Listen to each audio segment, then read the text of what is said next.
주식에 투자하면서 매달 용돈처럼 돈을 받을 수 있다면 어떨까요? 그걸 가능하게 해준다는 ETF가 바로 잽큐와 QQQI입니다. 둘 다 미국 나스닥에 투자하면서 매달 배당을 주는데요. 이름도 비슷하고 하는 일도 비슷해 보이지만 속을 들여다보면 꽤 다른 상품이에요.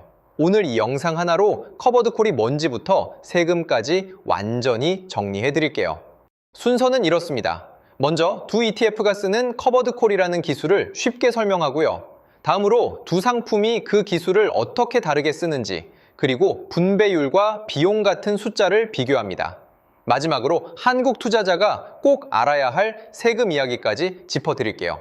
사실 이 세금 부분이 제일 중요합니다. ETF는 여러 주식을 한 바구니에 담아놓은 상품이라고 생각하면 됩니다.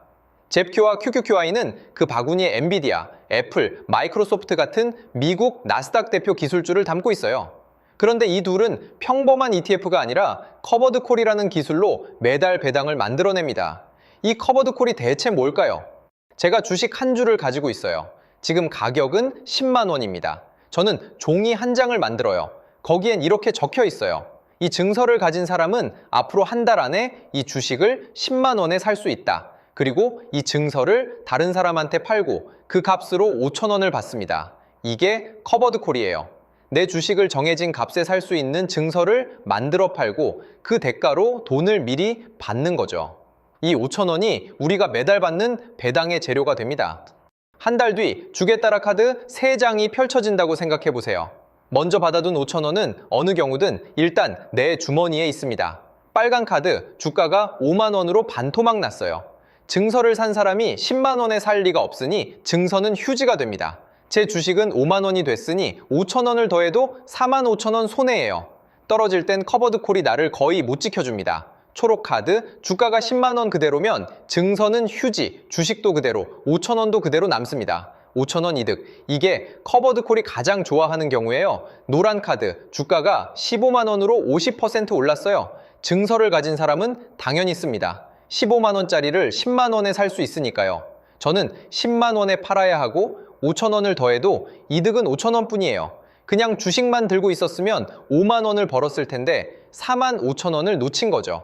정리하면 위로 아무리 올라도 내 이득은 5천 원에서 멈추고 아래로 떨어지면 손해는 거의 그대로 떠안습니다. 이게 커버드콜의 본질이에요.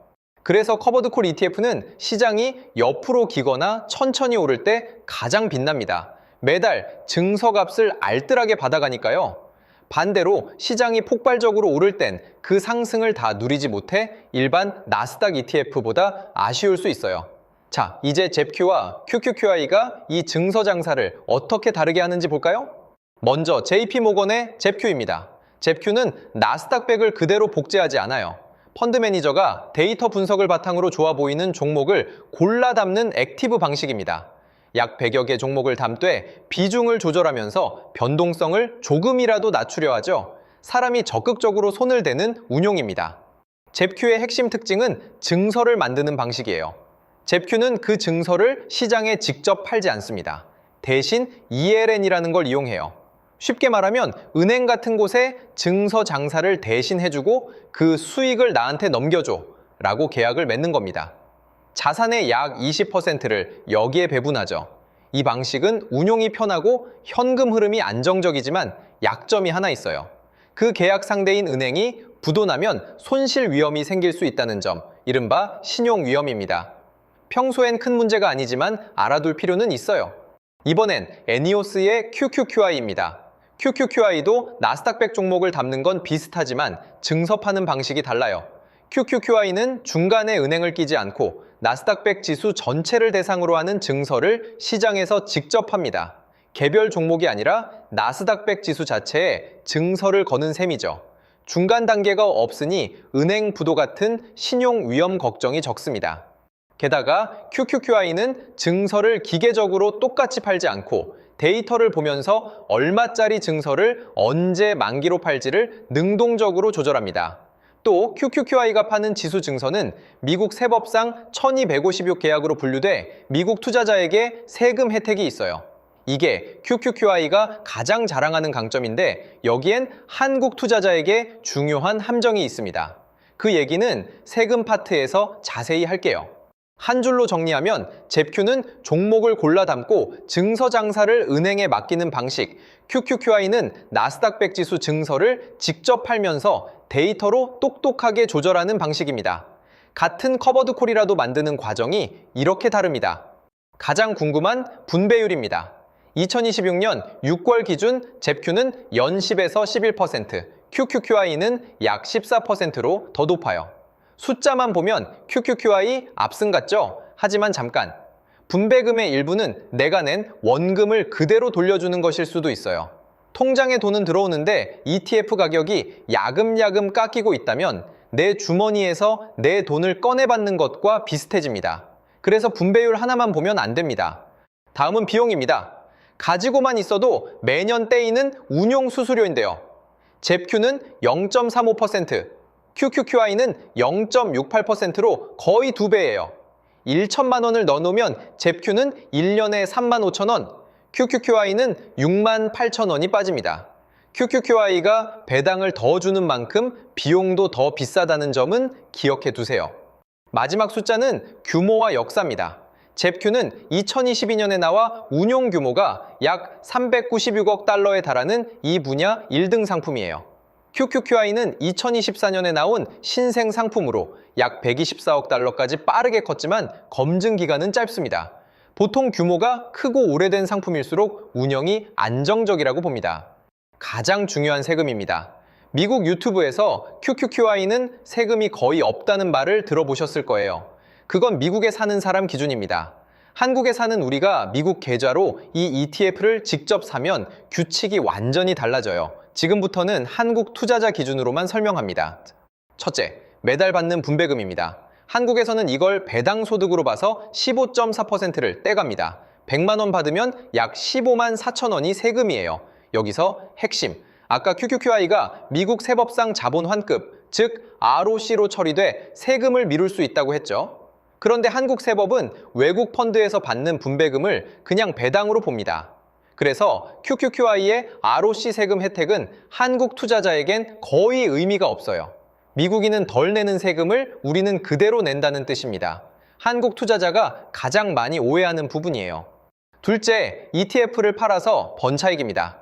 미국 상장 ETF는 해외 주식으로 취급돼요. 1년 매매 수익을 합쳐 250만 원까지는 공제하고 넘는 금액의 22%를 매깁니다. 700만 원을 벌었다면 250만 원을 빼고 남은 450만 원에 약 99만 원을 내는 식이죠. 중요한 건 이 양도소득세는 증권사가 자동으로 안 떼는 경우가 많아서 번 다음 해 5월에 직접 신고하고 내야 한다는 거예요.